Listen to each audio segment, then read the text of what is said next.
달콤한 말씀 행복한 하루 11월 5일 금요일 본문은 사사기 2장 11절에서 23절까지의 말씀입니다.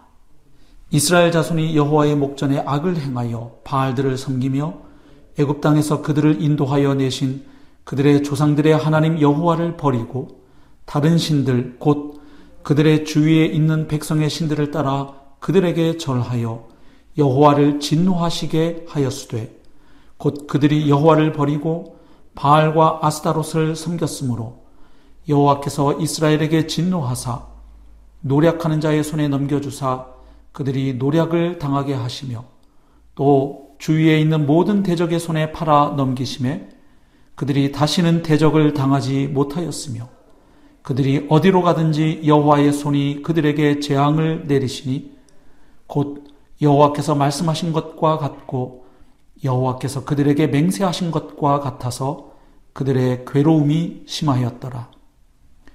여호와께서 사사들을 세우사 노략자의 손에서 그들을 구원하게 하셨으나 그들이 그 사사들에게도 순종하지 아니하고 오히려 다른 신들을 따라가 음행하며 그들에게 절하고 여호와의 명령을 순종하던 그들의 조상들이 행하던 길에서 속히 치우쳐 떠나서 그와 같이 행하지 아니하였더라.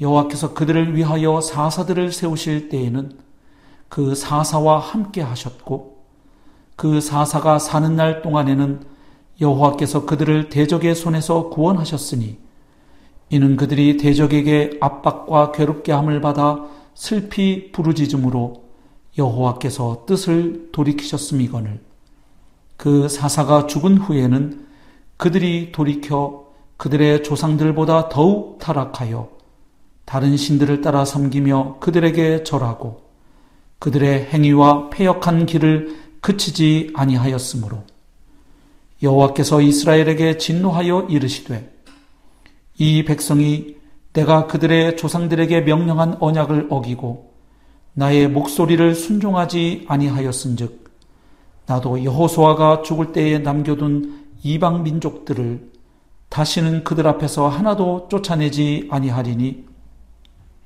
이는 이스라엘이 그들의 조상들이 지킨 것 같이 나 여호와의 도를 지켜 행하나 아니하나 그들을 시험하려 함이라 하시니라.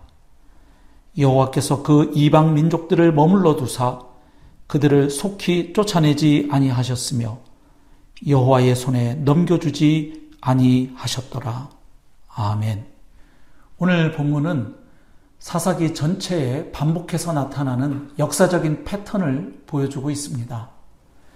즉 사사시대 이스라엘의 반복적인 배교 행위와 그에 따른 하나님의 진노와 은혜의 반응을 요약해서 보여주고 있습니다. 그런 역사적인 패턴을 오늘 본문은 세 단락으로 보여줍니다. 먼저 첫 번째로 11절부터 15절까지의 말씀에서는 이스라엘의 배교 행위와 그에 따른 하나님의 진노를 기록하고 있습니다. 하나님을 버리고 우상 숭배하는 이스라엘 백성들에게 진노하신 하나님은 이방 민족을 들어서 이스라엘 백성을 심판하시고 징계하시는 모습을 보여주고 있습니다. 두 번째로 16절에서 19절까지의 말씀에서는 하나님께서 그런 이스라엘 백성들에게 다시 구원의 은혜를 베푸시지만 이스라엘은 또다시 배교 행위를 하는 모습을 보여주고 있습니다. 그리고 마지막 20절에서 23절까지의 단락에서는 그런 이스라엘 백성들을 향해 하나님이 진노하시는 모습을 보여줍니다. 그래서 하나님은 이스라엘 백성들 주위의 이방 민족을 다 쫓아내거나 제거하지 아니하십니다. 그래서 이스라엘 백성이 과연 하나님의 말씀에 순종하는지 순종하지 않는지 계속해서 확인하려 하심을 볼 수 있습니다. 이렇게 오늘 본문은 사사시대에 반복되어 일어난 일들이 요약되어 있습니다. 즉 하나님의 언약 백성인 이스라엘이 그들의 하나님을 버리고 대신 가나안의 우상들을 섬겨서 하나님을 진노케 합니다. 하나님은 그런 이스라엘을 대적들의 손에 넘겨서 심판하십니다. 그러면 긍휼이 풍성하신 하나님은 사사를 세워서 그들을 구원해 주십니다. 하지만 이스라엘은 또다시 하나님을 배반하는 악순환을 반복합니다. 이것이 오늘 본문이 우리에게 보여주는 내용입니다. 결국 배교, 심판, 구원, 다시 배교가 반복되는 패턴을 보여주고 있습니다. 그러면 오늘 본문 말씀을 통해서 우리가 배울 수 있는 영적 교훈은 무엇일까요? 우선 첫 번째로 하나님의 속성에 대하여 다시 깨닫게 됩니다. 하나님의 거룩과 사랑의 속성을 발견합니다.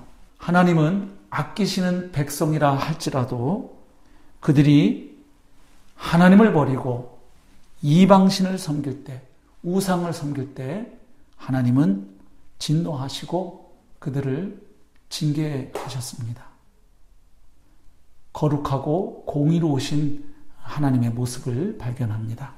또한 하나님은 자기 백성이 고통 가운데서 슬피 울고 부르짖을 때 그들의 신음소리를 들으시고 그들을 구원하기를 기뻐하시는 은혜의 하나님이십니다. 결국 하나님은 공의의 하나님이신 동시에 사랑의 하나님이십니다. 우리는 이런 하나님의 속성을 예수 그리스도의 십자가에서 발견합니다. 즉 주님의 십자가는 하나님의 사랑과 공의가 만난 장소입니다. 하나님은 우리의 죄를 그저 없는 셈 치고 용서해 주신 것이 아닙니다. 거룩하고 공의로우신 하나님은 우리의 죄악에 대하여 심판하셨습니다.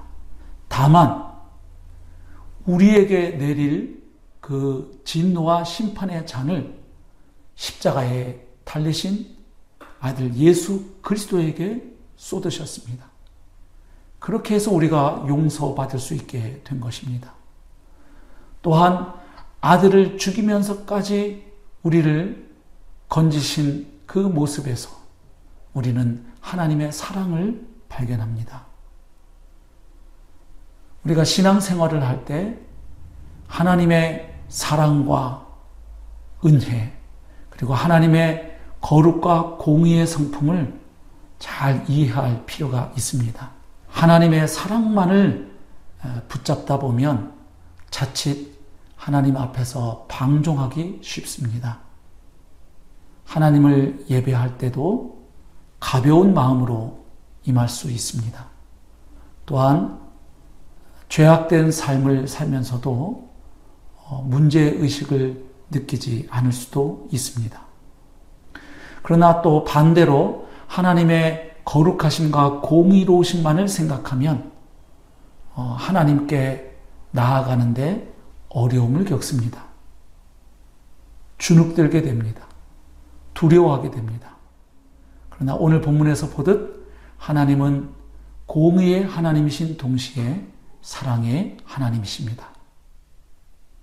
우리는 늘 십자가의 복음을 통해서 하나님의 사랑과 공의를 함께 묵상할 수 있고 붙잡을 수 있는 것이죠.